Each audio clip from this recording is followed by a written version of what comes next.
Hello दोस्तों, जैसा कि हम जानते हैं 6 अप्रैल को आईडीबीआई जैम का एग्ज़ाम हुआ था। ठीक है। और ये कौन सा एग्ज़ाम है जिसमें हमें डिप्लोमा कोर्स करना है, जिसका नाम है पीजीडीबीएफ। ठीक है। इसमें हमें डिप्लोमा कोर्स करने की ज़रूरत पड़ती है। तो उसका रिजल्ट अभी कुछ ही दिन पहले आया और कल आईडीबीआई ने इसके इंटरव्यू की डेट्स भी रिलीज़ कर दी। ठीक है। तो हमें देखा जाए तो इंटरव्यू जो इसके होने वाले हैं वो 4 जून से होने वाले हैं और कुल मिला के 4 से 5 दिन तक के इंटरव्यू चलेंगे। ठीक है। जैसा कि मैंने कहा था, जून के फर्स्ट वीक में इसके इंटरव्यू एक्सपेक्टेड है और रिजल्ट के बाद आपको बहुत कम टाइम मिलने वाला है इंटरव्यू के लिए। ठीक है।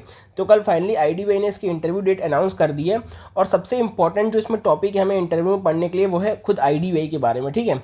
अब जैसे ये वाला जो वीडियो है ये पार्ट 2 है। अब पार्ट 2 में से क्यों बोल रहा हूँ, क्योंकि मैंने जब पिछली बार आईडीबीआई जैम का एग्जाम हुआ था और आईडीबीआई एग्जीक्यूटिव का एग्जाम हुआ था तो उसमें मैंने पार्ट 1 बनाया था। उसमें मैंने आईडीबीआई के बारे में पूरी चीज़ें बताई थी कि आईडीबीआई की हिस्ट्री क्या है, कब फॉर्म हुआ था, पहले आईडीबीआई का क्या रोल था, कैसे वो बैंक बना, उसमें अभी क्या इशू चल रहे हैं, उसके जो उस समय के जो फाइनेंशियल फिगर्स हैं वो सारी चीज़ें मैंने बताई थी। ठीक है। तो आज हम इसके पार्ट 2 के बारे में बात करने वाले हैं। तो इसमें हम क्या पढ़ेंगे, इसमें पढ़ेंगे जो लेटेस्ट फाइनेंशियल डेटा है। ठीक है। अब जैसे देखो ये वाला वीडियो मैंने 4 महीने पहले बनाया था। ठीक है। तो उस समय वो क्वार्टर दूसरा चल रहा था, उस समय जो उसके फाइनेंशियल फिगर थे, उसके जो प्रॉफिट थे, उसके जो लॉस थे वो अलग चल रहे थे। लेकिन अभी 4 महीने बाद इसके फाइनेंशियल फिगर बदल चुके हैं, इसका जो नेट प्रॉफिट है, ग्रॉस प्रॉफिट है, वो सब बदल चुका है। ठीक है। तो सारी बातें उसमें करेंगे। जो आईडीबी के भी लेटेस्ट करंट अफेयर्स है, जैसे हमें पता है बैंक अपने जो एफडी है उसके रेट को बढ़ाता रहता है, उसके रेट को कम करता रहता है, नए नए प्रोडक्ट्स लॉन्च करता रहता है, उसके प्रॉफिट में चेंज होते रहते हैं। तो सारी जितनी भी लेटेस्ट करंट अफेयर न्यूज़ है आईडीबीआई की, वो सारी चीज़ें हम कवर करेंगे। ठीक है। उसके बाद हम देखेंगे कि आईडीबीआई के जो नए नए प्रोडक्ट्स कौन से हैं। जैसे हमें पता है आईडीबीआई के बहुत सारे मोबाइल बैंकिंग ऐप्स हैं। आईडीबीआई अलग अलग एफडी की स्कीम्स निकालता है, अलग अलग सेविंग स्कीम्स निकालता है। तो उन सेविंग स्कीम्स के नाम क्या है, उन सेविंग स्कीम्स के इंटरेस्ट रेट क्या चल रहे हैं, तो ये सारी चीज़ें आपके इंटरव्यू में पूछी जा सकती है। ठीक है। और मैं आपको बता दूं, मैं आपको सिर्फ इसमें वही चीज़ पढ़ा रहा हूँ जो आपका आईडीबीआई के इंटरव्यू में के लिए इंपॉर्टेंट है। मैं आपका इसमें कोई भी टाइम वेस्ट नहीं करना चाहूँगा, क्योंकि हमें पता है आज 29 तारीख हो गई है और 4 या 5 तारीख से इंटरव्यू स्टार्ट होने वाले हैं। ठीक है। तो आपको इसमें सिर्फ वही चीज़ें बताई जाएगी जो आपको इंटरव्यू में पूछी जा सकती है और जो आपके इंटरव्यू के लिए इंपॉर्टेंट है। आपका टाइम बिल्कुल वेस्ट नहीं किया जाएगा। तो बिना किसी मतलब प्रॉब्लम के अभी वीडियो को पूरा एंड तक देख सकते हो और इसमें जो सारी चीज़ मिलेंगी एकदम क्वालिटी कंटेंट मिलेगा। अभी वाली वीडियो देख सकते हो, आपको समझ में आ जाएगा कि मैं कैसा पढ़ाता हूँ। ठीक है। और आखिरी में हम बात करेंगे कि आईडीबीआई का जो प्राइवेटाइजेशन वाला इशू है उसमें भी क्या अपडेट चल रहा है, इसका प्राइवेटाइजेशन कब तक होगा और उसमें क्या क्या प्रॉब्लम आने वाली है, ये भी आपसे इंटरव्यू में पूछ सकता है। तो हम आखिरी में उसके बारे में ही बात करेंगे। ठीक है। तो चलिए हम वीडियो को शुरू करते हैं, आप पूरा एंड तक देखिए। सबसे पहले हम बात करते हैं फाइनेंशियल फिगर की। देखो ये जो फाइनेंशियल फिगर है ये आईडीबीआई ने खुद अपनी वेबसाइट में डाला था, तो मैं उससे ही मतलब ये पीडीएफ लेके आया हूँ। इसमें आपको ये पूरी चीज़ें याद करने की ज़रूरत नहीं है। जैसे देखो इसमें जो ये वाली चीज़ है ना, ये आपको याद नहीं करनी, ये याद नहीं करनी, आपको सिर्फ ये याद करना है कि जो आईडीबीआई का प्रॉफिट एंड लॉस है वो कितना है। ठीक है। जैसे ये फाइनेंशियल ईयर 2024 में आपको याद रखना है 57,000 करोड़ रुपीज़ था। ठीक है। और फाइनेंशियल ईयर 25 में क्या रखना है, 76,000 करोड़। सिर्फ इसमें आपको ये वैल्यू याद रखनी है, बाकी की वैल्यू कोई इंपॉर्टेंट। अब बात करते हैं हम अपने सबसे इंपॉर्टेंट डेटा। ठीक है। ये डेटा जो है बहुत इंपॉर्टेंट है और आपको एक बात ये समझने की ज़रूरत है, इसमें मैंने जितने भी डेटा इंक्लूड किए हैं आपको उसमें मुझसे ये पूछने की ज़रूरत नहीं कि सर हम इसको पढ़ें कि इसको पढ़ें कि नहीं, इसको पढ़ें कि नहीं। ये सारे डेटा इंपॉर्टेंट है और ये सारे डेटा आपको पढ़ने हैं, क्योंकि देखो ऐसे तो डेटा बहुत सारे बन जाते हैं, लेकिन मैं एकदम सिलेक्टिव डेटा आपके लेके आया हूँ, उतने ही लेके आया हूँ जितने आपके इंटरव्यू के लिए इंपॉर्टेंट है। ठीक है। तो इसमें कोई भी कंजूसी मत करना, ये आपको पूरे पढ़ने में आपको बता दे रहा हूँ। ठीक है। देखो ये फाइनेंशियल ईयर 25 का डेटा है। आईडीबीआई का जो नेट प्रॉफिट है ये मोस्ट इंपॉर्टेंट डेटा, इसको याद रख लेना, वो इतना है 7,515 करोड़। एग्जैक्ट डेटा याद रख लेना। कितने परसेंट का ग्रोथ हुआ था, 33% का ग्रोथ हुआ था ईयर ऑन ईयर। मतलब फाइनेंशियल ईयर 2024 से लेकर फाइनेंशियल ईयर 2025 में एक ईयर में कितने परसेंट की ग्रोथ हुई, 33% की ग्रोथ हुई। कितना टोटल है अभी प्रेजेंट में, 7,515 करोड़। नेट प्रॉफिट की बात कर रहा हूँ मैं फाइनेंशियल ईयर 2025 की। ये मोस्ट इंपॉर्टेंट डेटा है, इसको याद रखना। ठीक है। उसके बाद जो भी क्वार्टर खत्म हुआ, जैसे अभी कौन सा महीना चल रहा है, अभी मई चल रहा है और आपका जब इंटरव्यू होगा तब जून चलेगा। ठीक है। लेकिन उसके पहले जो क्वार्टर 4 चल रहा था, फाइनेंशियल ईयर 2025 का क्वार्टर 4 जो कब से होता है, जनवरी से लेकर मार्च तक होता है। ठीक है। तो इसका भी डेटा पूछ सकते हैं, क्योंकि देखो अभी प्रेजेंट में तो फाइनेंशियल ईयर 2026 का फर्स्ट क्वार्टर चल रहा है, तो उसके डेटा अभी आए नहीं हैं, तो वो आपसे पूछेंगे नहीं, तो आपसे लास्ट क्वार्टर के डेटा पूछ सकते हैं। इसलिए मैंने ये वाला डेटा इसमें रखा हुआ है और आपको ये याद रखना है। ठीक है। सबसे इंपॉर्टेंट डेटा कौन सा है, ये वाला है, उसके बाद ये वाला है, इसके बाद ये वाला है। ठीक है। ये आपको याद रखना है। तो फाइनेंशियल ईयर 2025 के क्वार्टर नंबर 4 में जो नेट प्रॉफिट था वो इतना था 2,072 करोड़। ये याद रखना। कितने परसेंट की ग्रोथ थी, 25% की। ठीक है। अब बहुत लोग इसमें कंफ्यूज होते हैं, इसका मतलब क्या है, देखो ये क्या दिया हुआ है, फाइनेंशियल ईयर 2025 क्वार्टर 4, ठीक है। अब ये 25% ग्रोथ मतलब ईयर ऑन ईयर, मतलब फाइनेंशियल ईयर 2024 के क्वार्टर 4 से, मतलब इसमें जो वैल्यू थी इससे कितने परसेंट ग्रोथ हुई फाइनेंशियल ईयर 2025 के क्वार्टर 4 में, तो 25% ग्रोथ हुई। मतलब इसमें जो वैल्यू थी उससे 25% ग्रोथ होके इसमें ये वाली वैल्यू पहुंची है, समझ रहे हो ना। मतलब उसी क्वार्टर से हम कंपेयर करते हैं, तब हम ईयर ऑन ईयर लिखते हैं। मैं होप करता हूँ आपको समझ में आ गया होगा, ठीक है। इंटरेस्ट इनकम कितनी हुई थी, कौन से क्वार्टर में, इसी क्वार्टर में, फाइनेंशियल ईयर 25 के क्वार्टर नंबर 4 में 6,982 करोड़ इंटरेस्ट इनकम हुई थी। मतलब इंटरेस्ट इनकम का मतलब क्या होता है, आईडीबीआई ने जितने भी लोन दिए थे या फिर डिफरेंट डिफरेंट सर्विसेज दी थी उस पर आईडीबीआई को कितनी इंटरेस्ट इनकम हुई है, ये वो है। पूछ सकते हैं, याद कर लेना, लेकिन इंपॉर्टेंट डेटा तो ये दो है जो मैंने आपको ऊपर बताया, ठीक है। ये बात आप याद रखना। उसके बाद बात करते हैं, देखो ये आपको याद करने की जरूरत नहीं है, बहुत अजीब डेटा है, ये याद रख लेना।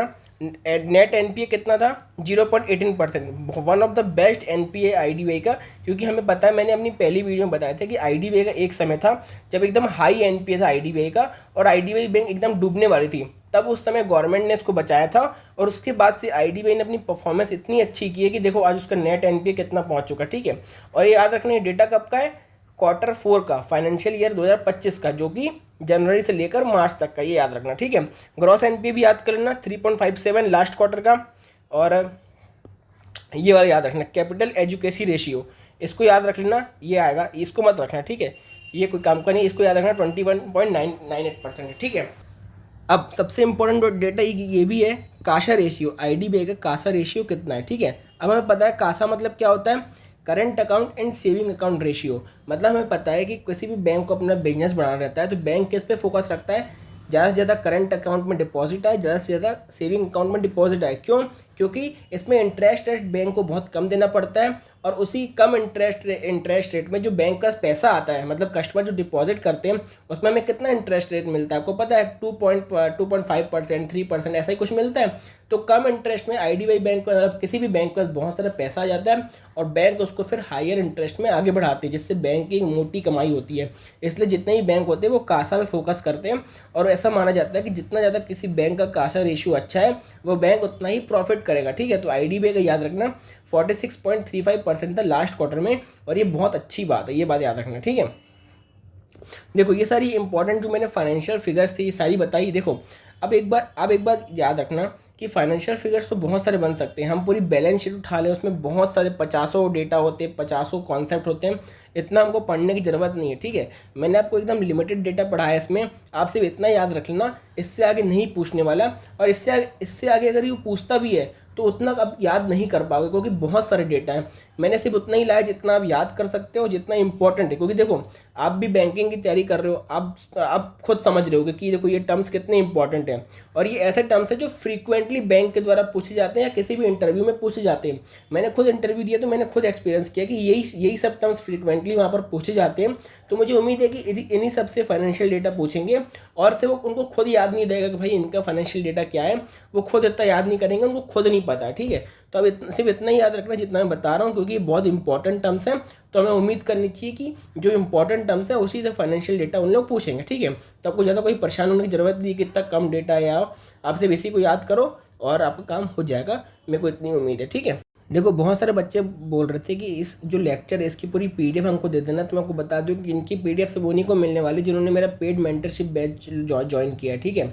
आपको मैं बता दूं आईडीबीआई के इंटरव्यू के लिए मैंने एक पेड मेंटरशिप बैच लॉन्च किया है। उसमें हम क्या करते हैं, एकदम बच्चों को बेसिक से तैयारी करवाते हैं कि कैसे उनको इंटरव्यू की तैयारी करनी है, एकदम बेसिक से। किसी ने आज तक कोई भी इंटरव्यू नहीं दिया तो उसको हम एकदम बेसिक से बताएंगे कि हाँ आपको सबसे पहला स्टेप ये फॉलो करना है, दूसरा स्टेप ये फॉलो करना है, एकदम आपको स्टेप बाय स्टेप गाइड मिलेगी। और आप मुझसे डायरेक्ट बहुत सारे क्वेश्चन पूछ सकते हो, आपको जो भी इंटरव्यू से रिलेटेड क्वेश्चन है, जितने भी क्वेश्चन है आप मुझसे पूछ सकते हो। जब तक आपका इंटरव्यू कंप्लीट नहीं हो जाता तब तक के लिए आपको मेंटरशिप बैच हो रहेगी। इसमें हम बताते क्या है, देखो इसमें हम बताते जैसे मान लो अभी आईडीबीआई ने कल सीवी का फॉर्मेट किया, ठीक है। तो सीवी में आपसे क्या क्या भरवाया जाएगा, उससे जितने भी क्वेश्चन बन सकते हैं। जैसे मान लो अपने हॉबी में कुछ लिखा, आपने ग्रेजुएशन कहीं से की हुई है, आपने एजुकेशन कहीं से की हुई है, उससे जितने भी क्वेश्चन बन सकते हैं, चाहे वो आपकी हॉबी से रिलेटेड हो, चाहे आपकी टेक्निकल स्किल से रिलेटेड हो, सारी चीज़ें क्वेश्चन मैं आपको बताऊंगा कौन कौन से क्वेश्चन पूछे जा सकते हैं और उसके आंसर क्या देने हैं वो भी बताऊंगा। ठीक है, आपने कोई ग्रेजुएशन की है, जैसे कल एक बच्चे ने कहा कि सर मैंने कॉलेज में रेसलिंग की थी, ठीक है, तो उससे क्या क्वेश्चन पूछ सकते हैं।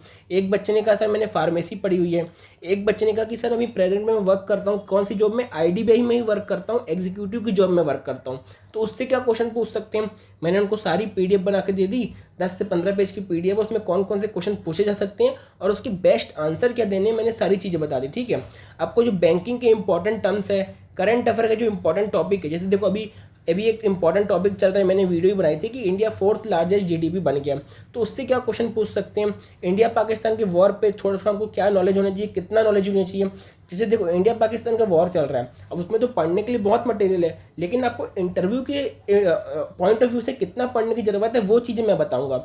उस पूरे पीडीएफ में मैंने उतनी चीज़ें कवर की जितना आपको जानने की ज़रूरत है, जितना आपसे इंटरव्यू में पूछ सकते हैं। आपको ये बात समझने की ज़रूरत है कि ये बैंकिंग का इंटरव्यू है, यूपीएससी या पीएससी का इंटरव्यू नहीं जिसमें बहुत डिटेल में पूछेंगे, तो कितना डेप्थ में पढ़ना है वो इंपॉर्टेंट है और वही चीज़ मैं आपको बताऊंगा। ठीक है, इंडिया पाकिस्तान वॉर की बात हो गई, चाहे इंडस वाटर ट्रीटी की बात हो गई, इसमें आपको सिर्फ उतना ही पढ़ना है जितना मैं आपको बताऊंगा और मैंने उतना ही कवर किया है। तो ये सारी चीज़ें आपको मिलेगी सिर्फ 199 में। और जितनी भी डाउट है आपके इंटरव्यू से रिलेटेड, चाहे अपने एज गैप को कैसे जस्टिफाई करें, अपने करियर गैप को कैसे जस्टिफाई करें, जैसे मान लो आपने 2020 में एग्जाम दिया, मतलब ग्रेजुएशन कंप्लीट किया, ठीक है, अब 2025 चल रहा है, तो 5 साल का गैप आ गया, तो इन 5 सालों में आप क्या कर रहे थे, उस गैप को कैसे जस्टिफाई करें, वो सारी चीज़ें बताऊंगा। ठीक है, तो 199 का बैच है। अगर आपको और इन्फॉर्मेशन चाहिए तो ये वीडियो देख लेना, डिस्क्रिप्शन में लिंक डाल दूंगा। इस वीडियो में मैंने सारी इन्फॉर्मेशन दी कि ये बैच कैसे काम करता है। आप इस वीडियो को देख के मेरे बैच को ज्वाइन कर सकते हो। ठीक है, 199 का बैच है, अभी इस बैच को आप ज्वाइन कर सकते हो जल्दी से जल्दी, क्योंकि कुछ टाइम बाद मैं इसकी प्राइस 249 कर दूंगा। ठीक है, तो अभी इस बैच को आप ज्वाइन कर सकते हो और अपनी इंटरव्यू की प्रिपरेशन को बहुत अच्छी बना सकते हो। क्योंकि एक बात याद रखना, अब आपकी जॉब के बीच में सिर्फ आपका जैसे भी एक ही स्टेज बचा है, इंटरव्यू। अगर आपने इसकी तैयारी अच्छे से नहीं की तो आपने जितनी मेहनत रिटर्न के लिए की है वो सारी वेस्ट हो जाएगी। ठीक है, तो इसलिए इंटरव्यू को बिल्कुल भी इग्नोर मत करना, बहुत अच्छे से तैयारी करना। अब हम बात करते हैं आईडीबीआई कौन कौन से इंपॉर्टेंट प्रोडक्ट एंड सर्विसेज हैं, मतलब आईडीबीआई कौन कौन से प्रोडक्ट निकाला है, कौन कौन सर्विसेज निकाला है आईडीबीआई बैंक के द्वारा, उसके बारे में थोड़ी डिटेल में समझते हैं। देखो, सबसे पहला है आईडीबीआई सिस्टमेटिक इन्वेस्टमेंट प्लान। इसमें क्या होता है ना, अब हर महीने कुछ ना कुछ पैसे जमा कर सकते हैं और फिर वो इकट्ठा होकर कुछ एक पर्टिकुलर रेट ऑफ इंटरेस्ट में आपको इकट्ठा होता है। एक तरह से जो रिकरिंग डिपॉजिट होता है, एक होता है एफडी। एफडी में क्या होता है, हम एक लमसम अमाउंट जमा कर देते हैं। जैसे मान लो कोई बोलता है हमने 25 लाख की एफडी कराई है, तो उसमें क्या होता है 25 लाख इकट्ठा जमा कर देते हैं। और एक होता है रिकरिंग डिपॉजिट, हम हर महीने कुछ ना कुछ करते जाते हैं, फिर एक मतलब जब उसकी मैच्योरिटी होती है तो हमें वो अमाउंट इकट्ठा होकर मिलता है। जैसे मान लो आपने चूज़ किया कि हमें हर महीने 500 करना है, ठीक है, और 10 साल के लिए, तो अब 10 साल तक हर महीने 500 जमा करते जाओगे और जब 10 साल खत्म हो जाएंगे तो आपको प्रिंसिपल प्लस इंटरेस्ट अमाउंट जितना भी वो बैंक दे रहा होगा आपको एक लमसम अमाउंट मिलता है। तो basically IDBI systematic investment plan यही है। ठीक है, इसमें आपको ये याद रखने की जरूरत है, जितना मैंने भी समझाया वो तो याद रखना ही है। इसमें अमाउंट याद रखना है, किससे कर सकते हो, मिनिमम 500 तो आपको करना ही पड़ेगा और मैक्सिमम कितना है, less than 2 crore every month. मतलब आप हर महीने 500 से शुरुआत कर सकते हो, 500 से बढ़ा के आप कितना मैक्स कर सकते हो, 2 करोड़ से कम होना चाहिए। इसमें आपको क्या समझ में आया, एक बार फिर बता देता हूँ, आपको कन्फ्यूजन ना हो। या तो आप ज्वाइन कर सकते हो पर महीने 500 वाली या 1000 वाली, या मैक्स कितने हर महीने, मतलब 2 करोड़ से कम होना चाहिए, उतने हर महीने की आप रिकरिंग डिपॉजिट ज्वाइन कर सकते हो और इसमें आपका एक सेविंग प्लान बन जाएगा आपका। मैं बताने की ये कोशिश कर रहा हूँ, ठीक है आपको। इसके अलावा हाँ, इसमें टेंडर क्या होता है, या तो मिनिमम 1 साल के लिए कर सकते हो या तो 10 साल के लिए कर सकते हो। तो बेसिकली जितना मैंने आपको बताया मोटा मोटा ये याद रखना कि एक रिकरिंग डिपॉजिट की तरह ये काम करता है। ये डेटा याद रख लेना और इसका टेन्योर याद रख लेना, तो आपको काम हो जाएगा। ठीक है, इसके बाद इसी का एक अपडेटेड वर्जन है IDBI bank systematic saving plan plus है। ठीक है, इसमें क्या होता है, सेम चीज़ जो मैंने ऊपर बताई वो है, बस इसमें आपको थोड़ा एक इंटरेस्ट प्रोटेक्शन मतलब इंश्योरेंस मिल जाता है, तय रखना। जैसे देखो ये सारी चीज़ें लिखी हुई है, कॉम्प्लीमेंट्री, ये सब आपको याद नहीं रखना, इतना नहीं पूछेंगे। बस आपको जितना मैंने यहाँ ऊपर बताया इसको याद रखना है। डेटा थोड़े चेंज हो जाएंगे, डेटा बता रहा हूँ मैं, बस ये याद रखना है ये भी एक रिकरिंग डिपॉजिट की तरह है। इसमें बस आपको एक इंश्योरेंस प्लान मिल जाता है। इंश्योरेंस प्लान क्या है, देखो ये accidental insurance cover of 5 lakh rupees, बस इतना याद रखना। जितनी मैंने ऊपर चीज़ें बताई कि ये रिकरिंग डिपॉजिट की तरह काम करता है वो याद रखना, और इसमें बस आपको एक इंश्योरेंस प्लान एडिशनल मिल जाता है, ये याद रखना। ठीक है, इसमें क्या रखना है, जितना आपने ऊपर ध्यान रखा उतना याद रखना बस। इसमें और भी ये बस बोलना है आपको कि इसमें एक इंश्योरेंस कवर हमको एडिशनल मिलता है। वो इंश्योरेंस कवर क्या है, 5 लाख तक का एक्सीडेंटल इंश्योरेंस कवर है, ठीक है। मिनिमम एलिजिबल इंस्टॉलमेंट अमाउंट कितना है इसमें, 5,000 का है, ठीक है। टेन्योर का है मिनिमम 3 साल का और मैक्सिमम 10 साल का, बस इतनी याद रखना है और कुछ याद नहीं रखना है इसमें आपको, ठीक है। उसके बाद एक IDBI की सुकन्या समृद्धि योजना आती है, ठीक है। अब सुकन्या तो अब नाम से ही समझ सकते हो कि ये किसी गर्ल चाइल्ड के लिए, ठीक है। तो एक गर्ल चाइल्ड के फ्यूचर को सिक्योर करने के लिए IDBI ने ये योजना चलाई है। इसमें क्या होता है, देखो अगर आपके घर में कोई लड़की है, अगर वो 10 साल से कम की है तो आप उसका एक अकाउंट खुलवा सकते हो, ठीक है। अब जैसे मान लो किसी घर में 2 लड़कियां हैं तो आप मैक्सिमम 2 अकाउंट खुलवा सकते हो, मतलब एक लड़की के नाम पे एक अकाउंट और दूसरी लड़की के नाम पे दूसरा अकाउंट, ठीक है। लेकिन 2 से ज़्यादा नहीं खुलवा सकते, ये याद रखना। और यही चीज़ वो आपसे पूछने वाला है, मतलब बेसिकली कोई योजना निकलती है तो उसकी डिटेल ही तो पूछना चाहता है। IDBI आपसे ये जानना चाहता है कि आप IDBI बैंक में काम करना चाह रहे हो तो IDBI बैंक की जितनी भी मतलब प्रोडक्ट एंड सर्विसेज है आप उससे अवेयर हो कि नहीं हो, ठीक है। तो मैक्सिमम 2 अकाउंट खोल सकते हैं एक फैमिली में, मतलब एक फैमिली में 2 लड़कियों के अकाउंट खोल सकते हैं, ठीक है। और किसके द्वारा खोल सकते हैं, या तो देखो उसके मम्मी पापा हो या फिर कोई लीगल गार्जियन हो, वो खुलवा सकता है। और लड़की याद रखना 10 साल से छोटी होनी चाहिए। अगर 10 साल से बड़ी कोई लड़की है तो उसके नाम पे अकाउंट नहीं खुल सकता, ठीक है। और एक गर्ल का एक ही अकाउंट खुल सकता है। मान लो आप किसी लड़की का आपने एक अकाउंट खुलवा लिया तो उसका सिर्फ एक ही अकाउंट खुल सकता है, उसी नाम से दूसरा अकाउंट नहीं खुल सकता, ठीक है। यानी यहाँ पर मैंने वही चीज़ बताई कि मैक्सिमम 2 अकाउंट खुल सकते हैं एक परिवार के, इतना आपको ध्यान रखना है, 3 नहीं खुल सकते, ठीक है, ठीक है। कितना महीने से शुरुआत करनी है आपको, एक सेकेंड ना, कितना महीने से शुरुआत करनी है, आप महीने से 250 मिनिमम आपको इसमें जमा करना पड़ता है और मैक्सिमम 1.5 लाख पर ईयर, ठीक है। मतलब इसमें पूरा ईयरली जमा करना पड़ता है। आप एक ईयर में चाहे तो 250 जमा कर सकते हो या फिर चाहे तो 1.5 लाख जमा कर सकते हो। इंटरेस्ट रेट कितना मिलता है, 8% का मिलता है। और कब तक जमा करना पड़ता है, जैसे मान लो आपने जिस दिन अकाउंट खुलवाया उस दिन से 21 ईयर्स तक। जैसे मान लो कोई लड़की 9 साल की, ठीक है, तो 9 साल के पहले दिन मतलब 1 जनवरी को आपने अकाउंट खुलवाया तो उस दिन से आप 21 ईयर्स काउंट कर लो, वो उसकी मैच्योरिटी डेट होती है, मतलब उतना 10 ईयर होता है। लेकिन आपको 21 साल तक पैसे जमा नहीं करने, मैं बता रहा हूँ। जिस दिन से आपने अकाउंट खुलवाया उस दिन से सिर्फ 14 साल तक आपको उसमें पैसे जमा करने। बाकी कितने साल बचे, 6 और 7 साल आपको कोई जमा नहीं करने। 21 साल बाद आपको पूरा मैच्योरिटी में एक लमसम अकाउंट मिलता है, जैसे इसमें लिखा हुआ है मैच्योर 21 ईयर्स, ठीक है। और इसमें याद रखना टैक्स बेनिफिट भी मिलता है। जैसे मान लो जितना आपने लमसम अकाउंट आपको मैच्योरिटी में मिला उस पर आपको कोई टैक्स नहीं देना पड़ता, ये सब लिखा हुआ है। ज़्यादा डिटेल में जाने की जरूरत नहीं है, सिर्फ इतना बताना कि जितना मैच्योरिटी में अमाउंट मिलता है उसमें कोई टैक्स नहीं देना पड़ता। ये सेक्शन याद कर लेना, सेक्शन 80C, बस इसके अलावा कुछ याद नहीं करना आपको, ठीक है।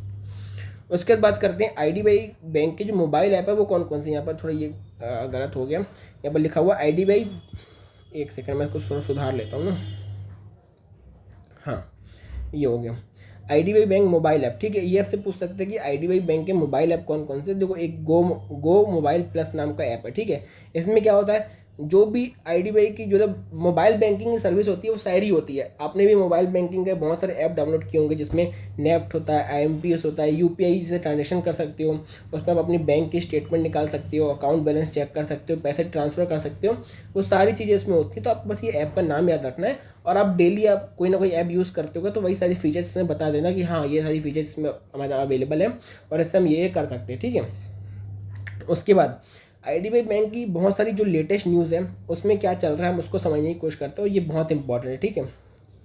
जैसे देखो IDBI में बहुत सारे फिक्स डिपॉजिट चलते हैं, जैसे मैंने ऊपर बताया वो सिस्टमेटिक सेविंग प्लान, वो क्या था, वो एक RD था, उसमें आपको हर महीने जमा करनी पड़ती है। लेकिन बहुत सारे FD के प्लान भी तो होंगे जिसमें आपको लमसम अमाउंट जमा करना पड़ता है, उसमें IDBI इंटरेस्ट देता है, ठीक है। तो देखो IDBI का एक 444 डेज वाला एक FD चलता है, मतलब आप FD करोगे कितने दिन के लिए, 444 डेज के लिए। उसमें RBI ने इंटरेस्ट रेट कम किया हुआ है, ठीक है। कितना किया, 7.35 से 2.5। अब देखो ये चीज़ आपके लिए क्यों जरूरी है, अब देखो ये इंटरेस्ट रेट इतना डिटेल में तो जो इंटरव्यू ले रहे हैं उनको भी नहीं पता होगा, शायद पता भी होगा लेकिन मैक्सिमम चांसेस नहीं पता होगा।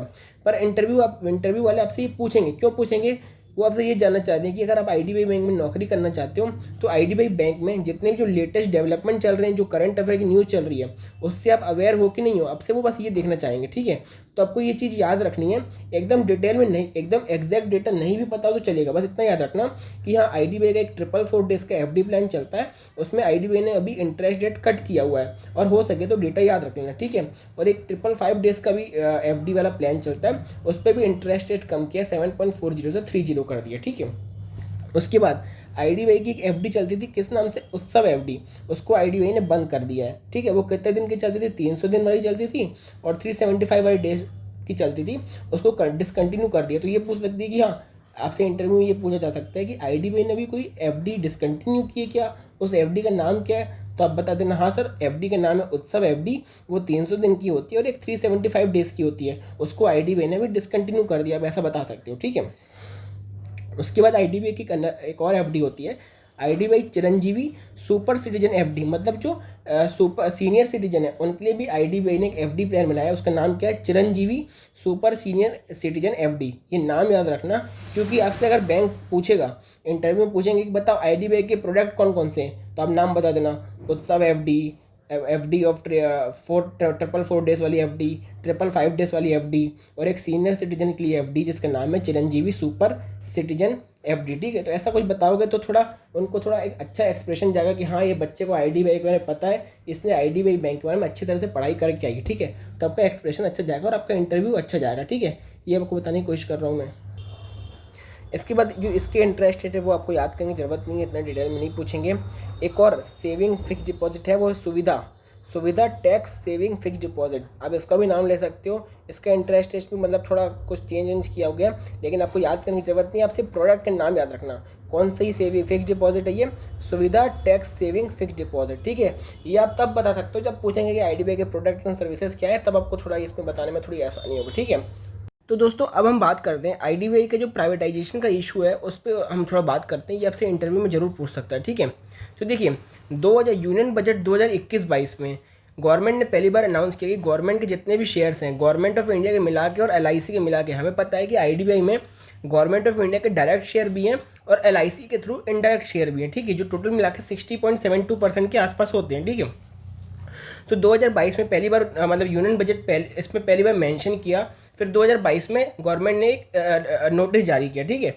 उस पर गवर्नमेंट ने बताया कि हम आईडीबीआई में अपने शेयर बेचना चाहते हैं, मतलब एक तरह से जितने भी गवर्नमेंट के शेयर उसको कंप्लीटली बेचना चाहते हैं और आईडीबीआई पूरी तरह से प्राइवेटाइज हो जाएगा, ठीक है। 2022 में गवर्नमेंट ने पहली बार ऐसा कहा, ठीक है।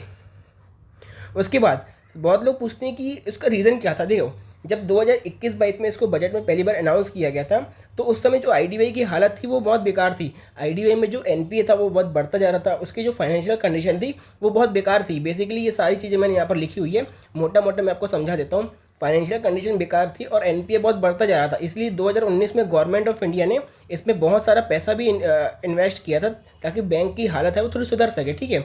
तो इसकी बैंक की फाइनेंशियल कंडीशन को देखते हुए उस समय गवर्नमेंट ने ये मतलब डिसीजन लिया था कि हम इसको प्राइवेटाइज कर देंगे ताकि इसमें जो थोड़ी फाइनेंशियल एफिशिएंसी है वो बढ़ पाए, ठीक।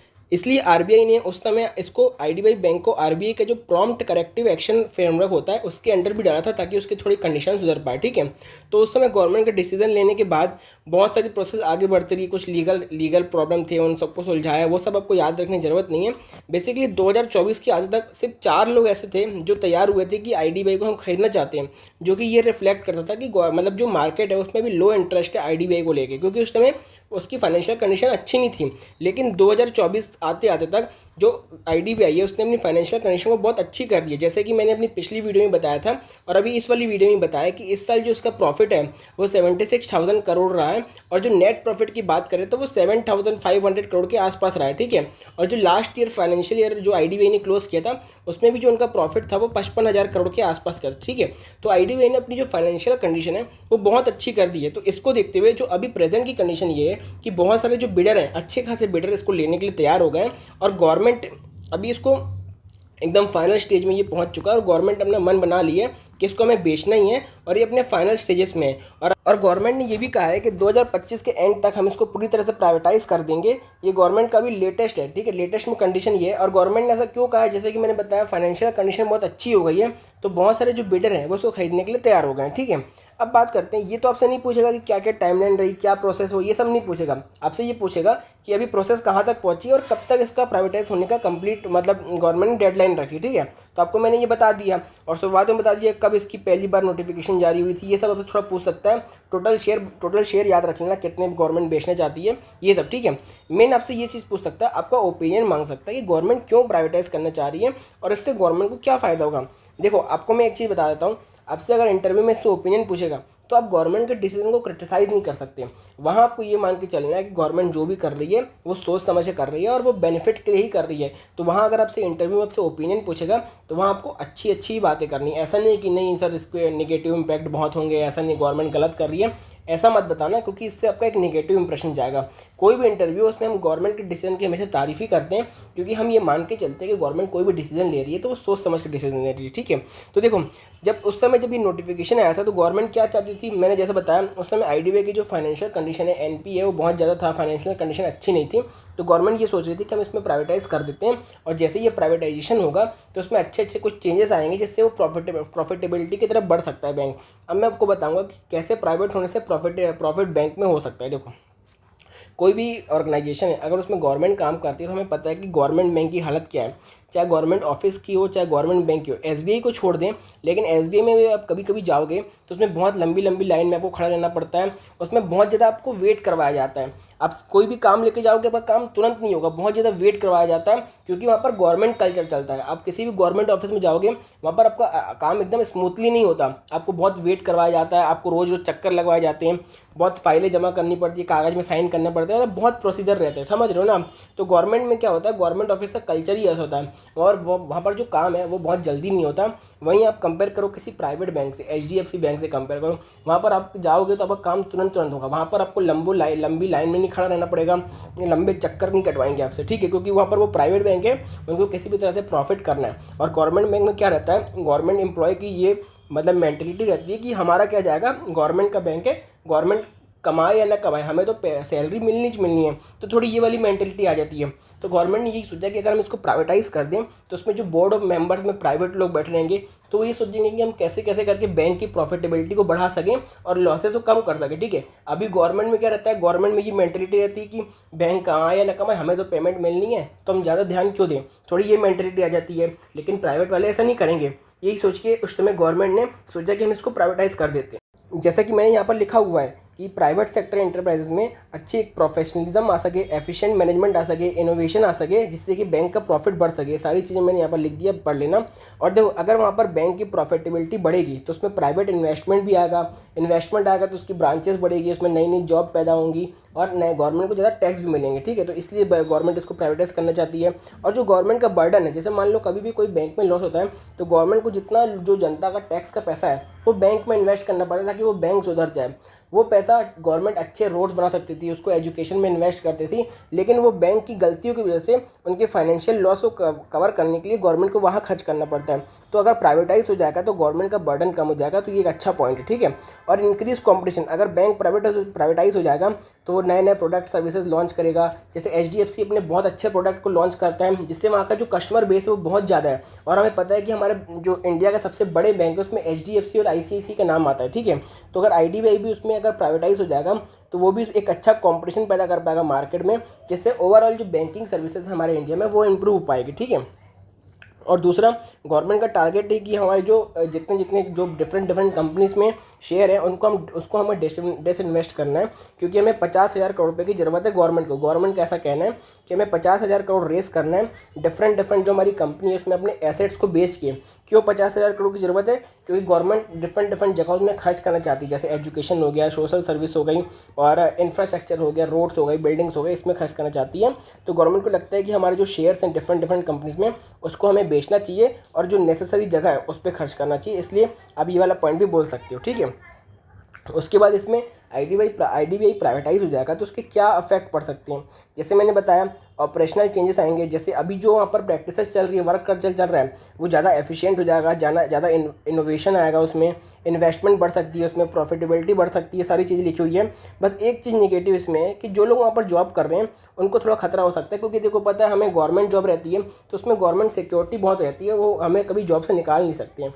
लेकिन अगर प्राइवेट बैंक होगा तो उसमें थोड़ी जॉब सिक्योरिटी कंसर्न रह सकते हैं। ठीक है, गवर्नमेंट बैंक IDBI में ग्रोथ की अपॉर्चुनिटी और बढ़ जाएगी। जैसे अभी हमने पढ़ा कि IDBI का जो प्रॉफिट है वो बढ़ रहा है, अगर वो प्राइवेटाइज हो जाएगा तो उसमें नई नई इनोवेटिव प्रैक्टिस फॉलो होंगी तो हो सकता है उसका प्रॉफिट और बढ़े। ठीक है, वर्क कल्चर में चेंज हो सकता है, एफिशिएंसी होगी, बैंक में इंक्रीज़ होगी, कंपटीशन बढ़ेगा और जो गवर्नमेंट का बर्डन है जैसे मैंने बताया वो कम हो जाएगा और गवर्नमेंट का रेवेन्यू बढ़ेगा। जैसे मान लो किसी बैंक का प्रॉफिट बढ़ता है तो वो टैक्स भी तो भरेगा गवर्नमेंट को। तो पहले जो गवर्नमेंट बैंक के लॉस को कवर करने के लिए टैक्स उसमें खर्च करती थी, अब उस गवर्नमेंट को टैक्स ही और कमाई होगी जिसको वो ज़्यादा फिर से एजुकेशन में, डिफेंस में, सोशल सर्विसेज में खर्च कर सकती है। ठीक है, तो ओवरऑल ये है कि जो अपन को वहाँ पर इंटरव्यू में आपसे ओपिनियन पूछेगा तो आपको ओवरऑल ये बताना है कि जो गवर्नमेंट का डिसीजन है आईडीबीआई को प्राइवेटाइज करने का, वो ये सब के कारण गवर्नमेंट इसको प्राइवेटाइज करना चाहती है और इसमें अपॉर्चुनिटी बहुत है ग्रोथ होने की। अब मेन वो किस पे डिपेंड करता है कि उसको कितनी अच्छी तरह से इम्प्लीमेंट किया जाता है। ठीक है, आप ये कंक्लूजन पढ़ सकते हो और यही सेम चीज़ आपको वहाँ पर जाके बोलनी है। ठीक है,